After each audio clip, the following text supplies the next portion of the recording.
For advertisement, call 8125893028. Our Gmail maxtvtelugu@gmail.com. నమస్తే sir. నమస్కారం అమ్మా. ఎలా ఉన్నారు? బాగున్నాను. సార్ ఇప్పుడు ప్రెజెంట్ జనరేషన్‌లో అమ్మాయిలు గానీ, అబ్బాయిలు గానీ ఎవరైనా సరే ఇద్దరిని, ముగ్గురిని మెయింటైన్ చేస్తున్నారు. సో, ఇలా మెయింటైన్ చేయడం వల్ల ఫ్యూచర్‌లో వీళ్ళు ఎలాంటి ప్రాబ్లమ్స్ ఫేస్ చేస్తారు? అండ్ వీళ్ళని మీరు సైకలాజికల్‌గా ఎలా చూస్తారు సార్ వీళ్ళని? ఎలా ట్రీట్ చేస్తారు?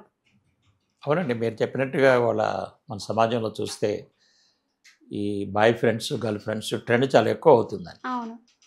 ఓకే. ఇంతకుముందు ఎప్పుడో యూనివర్సిటీ లెవెల్లో ఉండేది, హ్మ్. ఇవాళ కాలేజ్, స్కూల్ లెవెల్స్ కూడా దిగిపోయిందండి. అవును. అర్థమైందా? ఇది ఎందుకు జరుగుతుంది, ఈ ట్రెండ్ ఎందుకు వచ్చిందంటే, ఇవాళ మనము ఈ సీరియల్స్ కానీ సినిమాల యొక్క నెగటివ్ ఇన్ఫ్లుయెన్స్ బాగా అట్రాక్ట్ అయిపోతున్నారు అన్నమాట జనాలు. హ్మ్. ఎందుకంటే సినిమాలో హీరో వస్తాడు, ఒక స్టూడెంట్ హీరో అమ్మాయికి కారు ఎక్కించుకుంటాడు, తిప్పుతాడు. ఓకే, అవును. ఇదంతా చూసి ఇదంతా ఎంజాయ్మెంట్ అని ఒక ఫీలింగ్ వస్తూ ఉంటుంది. హ్మ్.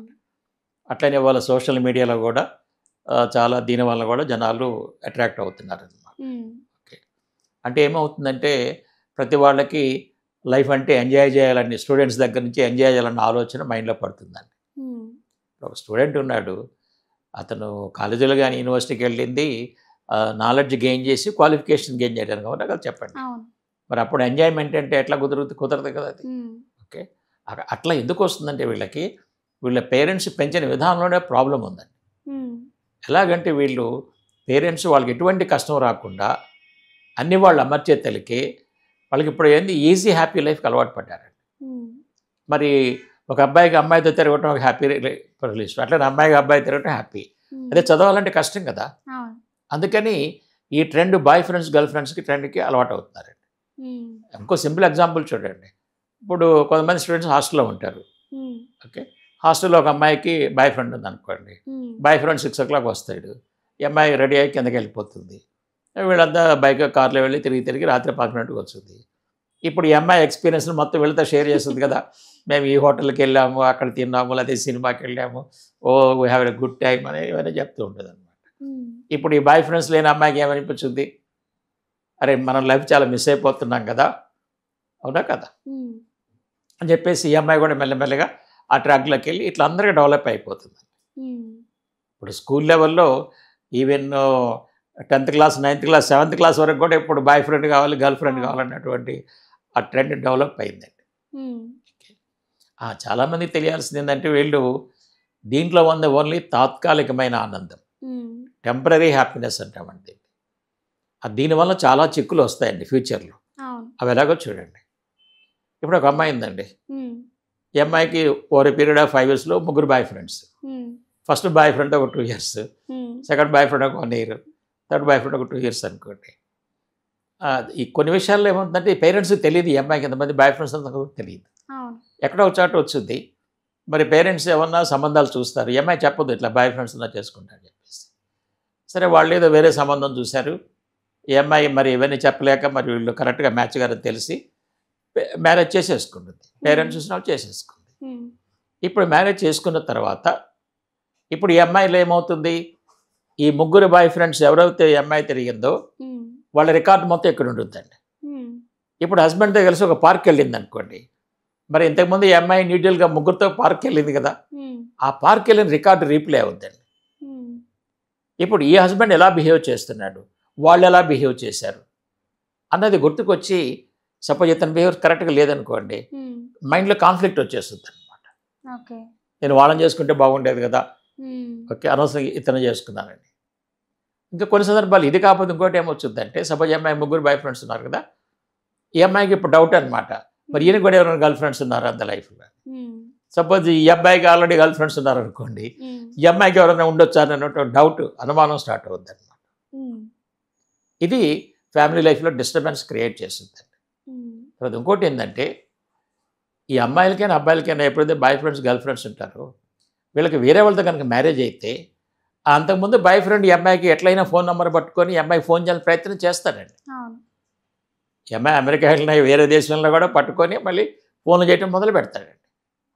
ఆ ఫోన్ చేస్తే ఈ అమ్మాయి మరి భర్త ఆఫీస్కి వెళ్తాడు కాబట్టి మాట్లాడుద్ది, మరి కొంత కంటిన్యూ చేస్తుందండి. ఏదో ఒక రోజు భర్త ఆఫీస్కి వెళ్ళకపోవటం, మధ్యలో రావటం జరుగుద్ది. అప్పుడు పలానా ఫోన్ వస్తే ఐడెంటిఫై చేస్తారు. ఇప్పుడు మరి భర్తకి అమ్మాయి మీద ట్రస్ట్ పోతుందా పోదా? పోతుంది. ఇప్పుడు డెప్త్కి వెళ్ళి దాన్ని అనలైజ్ చేశాడు అనుకోండి, అప్పుడు చెప్పక తప్పదు. ఓకే, బలానా నా బాయ్ ఫ్రెండ్ అని. మరి ఎందుకు చెప్పలేదు పెళ్ళికి ముందు? మరి ఎందుకు చేసుకోలేదు వాళ్ళు అతన్ని? నన్ను ఎందుకు చేసుకున్నాను, నన్ను ఎందుకు మోసం చేశావు అని ఇక్కడి నుంచి కోరల్స్ ఫైటింగ్ జరుగుతాయి. మరి అప్పుడు ఏదో తాత్కాలికం కొంత హ్యాపీనెస్ చేస్తే హోల్ లైఫ్ ప్రాబ్లంలో పడిపోయిందండి. ఈ సంగతి జనాలకు తెలియట్లేదండి. అర్థమైందా? సో కాబట్టి మేమేం చెప్తున్నామంటే, మీరు మ్యారేజ్కి ముందే తెలుసుకోవాలి. సపోజ్ మీరు ఒక అబ్బాయి బాయ్ ఫ్రెండ్ పెట్టుకుంటే ఆ అబ్బాయితో డెవలప్ చేసుకుని అబ్బాయిని మ్యారేజ్ చేసేసుకోండి, ఇక ప్రాబ్లం లేదు, అంతే కదా. ఇక మీరు ఆల్రెడీ అబ్బాయితో కొంతకాలము అనలైజ్ చేసుకున్నారు, మంచి చెడు తెలుసుకున్నారు కాబట్టి ఆ అబ్బాయిని మ్యారేజ్ చేసుకుంటే ఇక ప్రాబ్లం లేదు. ఎందుకంటే వాళ్ళిద్దరు ఒకరికొకళ్ళు ఇష్టపడి చేసుకున్నారు. అదేవిధంగా అట్లా కాకుండా వేరే బాయ్ ఫ్రెండ్స్తో ఉండి వేరే అబ్బాయిని కనుక పెళ్లి చేసుకుంటే అది కాన్ఫ్లిక్ట్ వచ్చింది. అట్లనే అబ్బాయిలకు కూడా అంతేనండి.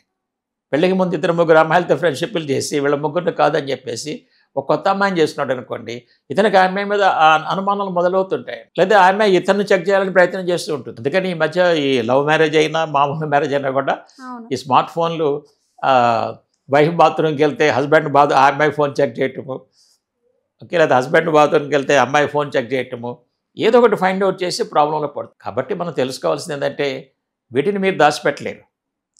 ఇవాళ కాదు రేపైనా ఏదో ఒక రోజు బయటపడాల్సిందేనండి. బయటపడినప్పుడు మొత్తం లైఫ్ మొత్తం ప్రాబ్లంలో పడుతుంది. ప్లస్ మీకు విలువ కూడా తగ్గిపోయింది కదా. చెప్పకుండా చేశారని చెప్పే విధంగా మ్యారేజ్ చేసిన చెప్పి మీకు విలువ తగ్గుతుంది కదా. సపోజ్ మీకు రేపు పిల్లలు పుడతారు, హస్బెండ్కి కానీ ఈ వీళ్ళు మరి పిల్లలకి ఎలా రోల్ మోడల్ అవుతారు? ఈ పిల్లలు కూడా మాకు కూడా బాయ్ ఫ్రెండ్ కావాలి, గర్ల్ ఫ్రెండ్ కావాలంటే తప్పని అనలేరు కదా, ఎందుకంటే వీళ్ళు ఈ విధంగా చేసి వచ్చారు కాబట్టి నేనేం చెప్తున్నానంటే, మీరు స్టూడెంట్గా ఉన్నప్పుడు చదువుకునే టైంలో చదువు మీద ఫోకస్ చేయండి. మీకు అప్పుడు కావాల్సింది ఎంజాయ్మెంట్ కాదు, నాలెడ్జ్ కావాలి. నాలెడ్జ్ గెయిన్ చేయాలి. ఎందుకంటే మీరు రేపు ఏదన్నా ప్రొఫెషన్లోకి వెళ్ళాలన్నా, బిజినెస్ పెట్టాలి, జాబ్కి వెళ్ళాలి, నాలెడ్జ్ కావాలి. అందుకని అప్పుడు ఎంటర్టైన్మెంట్ ఎందుకంటే, ఒకసారి ఒక అమ్మాయి ఇట్లానే ఇంటర్మీడియట్ అమ్మాయి నా దగ్గరికి స్టడీ ప్రాబ్లమ్స్ కౌన్సిలింగ్ వచ్చింది. అంత మంచిగా అయిపోయిన తర్వాత అడిగి అమ్మాయి నెక్స్ట్ ఏం చేస్తామంటే, నేను ఇంజనీరింగ్లో జాయిన్ అవుతాను సార్, లైఫ్ ఎంజాయ్ చేయాలి, ఇప్పటివరకు ఏం ఎంజాయ్ చేయలేదు. ఏం ఎంజాయ్ చేస్తా లేదంటే 2-3 బాయ్ ఫ్రెండ్స్ పెట్టుకుంటాను, హ్యాపీగా సినిమాలకు వెళ్ళిపోతాము, ఎంజాయ్ చేస్తాను, క్లాసులకు కూడా వెళ్ళను అని చెప్తుంది. మరి అమ్మాయి ఎంత థింకింగ్ ఎంత రాంగ్ రూట్లో అవుతుందో చూడండి. ఓకే, ఎవరు లైఫ్ గురించి ఆలోచించట్లేదండి. ఫ్యూచర్ లైఫ్ ఎలా అవుతుంది, అసలు మ్యారేజ్ ఏంటి, మ్యారేజ్ యొక్క ఇంపార్టెన్స్ ఏంటి, ఓకే, ఏ విధంగా మనం ఉండకపోతే రేపు ప్రాబ్లమ్స్ వస్తాయి అనేది ఎవరు కూడా నేర్పట్లేదండి. మా దగ్గరికి వచ్చినప్పుడు ఇవన్నీ నేర్పుతాం అన్నమాట.